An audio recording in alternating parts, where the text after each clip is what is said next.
This is video 3 of my series on the Phenix City, Alabama chaos that became the Dixie Mafia.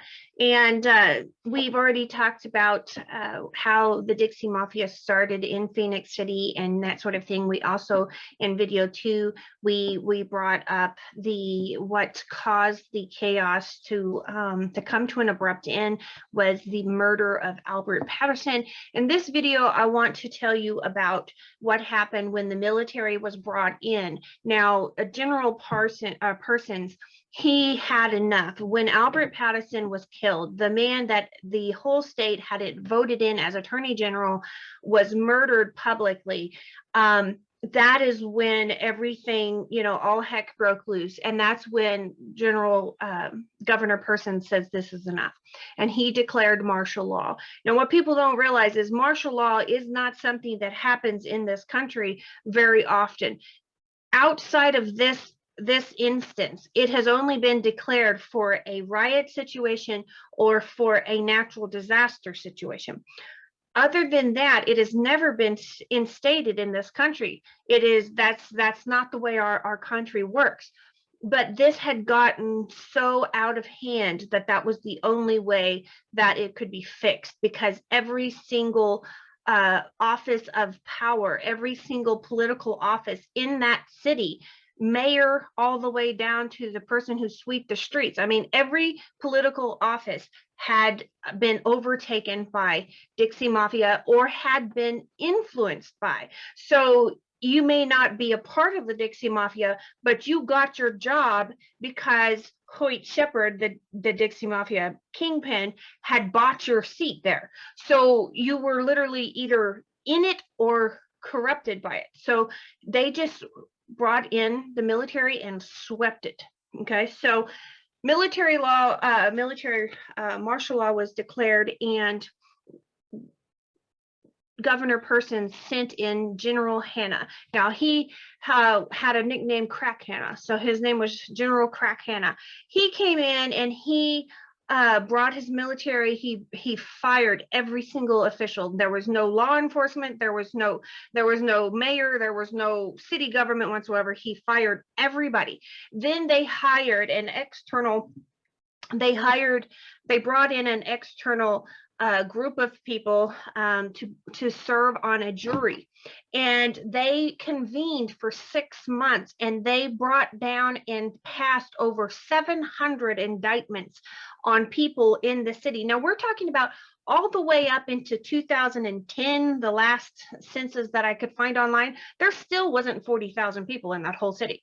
So I mean, it's a small place, and they brought in over 700 indictments successfully. Some of them weren't even brought in because all the Dixie Mafia started scattering as soon as the military came in. Okay, so when everything was said and done, we have a dead attorney general dying on the streets because he ran on an anti-corruption campaign. Okay, he died because he wasn't corrupt, and that was the final straw. Well, so General Crack Hanna starts investigating who did this, and there were witnesses that were scared to come forward before that came forward.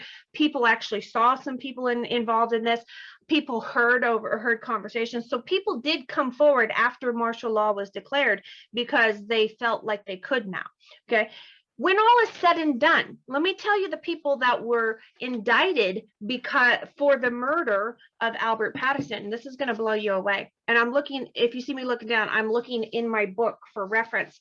The attorney general, the current attorney general that was going to be losing his job when Albert Patterson took over, his name was Silas Garrett. He was indicted for the murder of the person going to take over. The chief solicitor, the chief attorney, the city attorney, Arch Farrell, was indicted. And get this, the deputy sheriff, Albert Fuller. Okay, so I'm going to show you these pictures. This is Albert Fuller.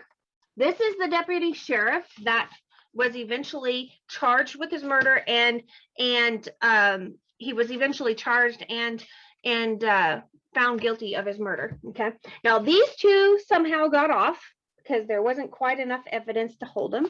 But you have a public assassination of an incoming attorney general. Who was responsible, who was indicted? The current attorney general, the current solicitor, and the town's deputy sheriff. So this kind of gives you an insight on how corrupt this place was. So when the military came in, everything was swept out. Everybody lost their jobs, and the jails were constantly being filled with all these people running all these illegal gambling machines and all these things. And they literally said that Phenix was burning for I can't remember how many days. You could see Phenix burning because all of these gambling equipments and things were thrown out of the clubs and burned in the streets. And so it was literally Phenix burning. Phenix was on fire. With a vengeance of this community that was like, you have stolen enough from us. You have destroyed what is sacred to us. We're not going to let you destroy our children anymore. And so it was like a vengeance. They came in and just wiped the streets clean. And then what was strange is they rebuilt, and within a year, they were getting accolades as America's quintessential town. And so a year after military martial law was declared, they were labeled America's quintessential town. So they literally just swept all the corruption out and started over. And unfortunately, the other two men that they thought was responsible for Albert Patterson's murder, the attorney Cy Garrett and Arch Farrell, Cy Garrett, he fled the community and went home to Texas, where his family put him in a mental institution, and he was never able to be anything done with him after that. He ended up dying, never facing his charges. And then Arch Farrell, he was eventually acquitted because without Cy Garrett there wasn't enough evidence to hold him. So Arch Farrell got off with an acquittal. And Fuller, he was known as the outlaw deputy. Well, he ended up getting sentenced to life in prison, but then negotiated somehow a few years later parole, and so he ended up serving 10 years. So even throughout everything, I'm sure the family of Albert Patterson was not happy with the outcome of their martyred loved one, because two of the men they felt responsible got away, and the third man only served 10 years. So that kind of gives you an idea of where Phenix City kind of plays into the whole Dixie Mafia thing. I went ahead and really did my research because I've heard and studied, and it's, you can go on Wikipedia and they say, well, Phoenix started in Phenix City and some people went to the State Line Mob, but it never gives you details. I dug in my heels and I started studying. I wanted to know exactly, how does Phenix City link to the State Line Mob, and how does the State Line Mob link to what we know now as the Dixie Mafia? Well, there is a thin thread through all of that. In Phenix City, you have 2 or 3 people that were directly connected to the State Line Mob. And what happened was, you had Nelson Timlake. Nelson Timlake is someone that I called the puppeteer. He was kind of a shadowy character in behind the State Line Mob's chaos. He was always seemed to be the one in control of things. The State Line Mobs were kind of the thugs raising all the cane, but he was always kind of the silent investor. He was the one that they ran the moonshine, but it all was owned by him. He was the one that always seemed to come into town and have the authority. And so Nelson Timlake was one of those soldiers that had been manipulated in the Phenix City area. Well, the deal with him is he was a card shark. He was a professional poker player, and he would organize poker tournaments. Okay.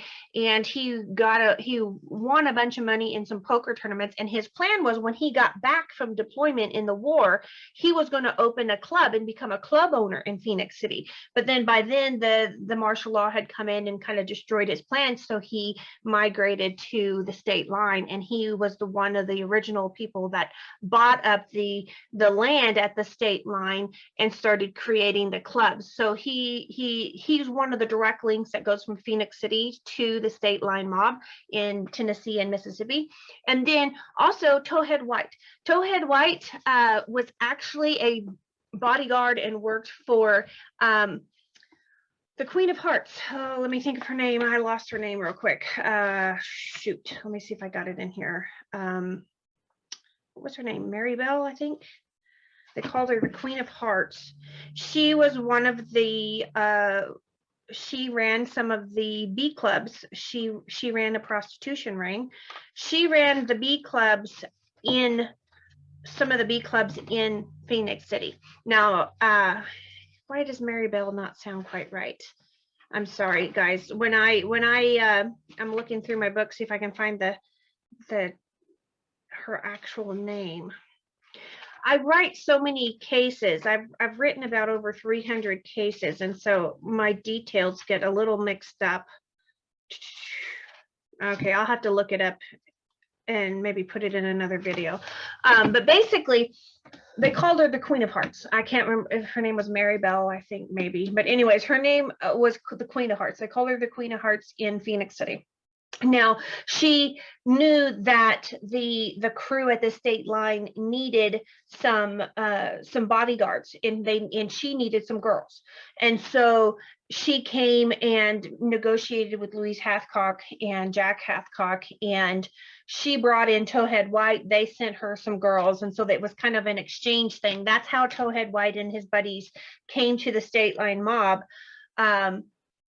Basically from working with the Queen of Hearts in Phenix City. So you have, those are two major connections to the Phenix City crew into the state line. And then of course we know Towhead White and all them, they kind of transition into the Kirksey Nix story, which is the more modern Dixie Mafia. And so there's a fine thread that kind of weaves through all of this. And that's what I've always said about the Dixie Mafia. It's like a spider web. It's a network of criminals that are all connected to so-and-so work with so-and-so, and this person was related to that person, and it's a freelance spider web network, and that's how it goes from Phenix City to state line to Dixie Mafia. So I hope this is a bit enjoyable for you.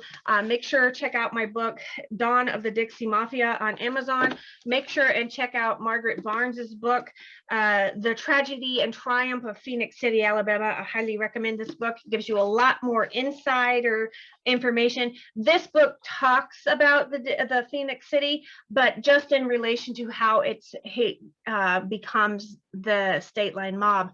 This gives you a lot of inside details. So I highly recommend this book. I will see you guys in the next video. Bye, guys.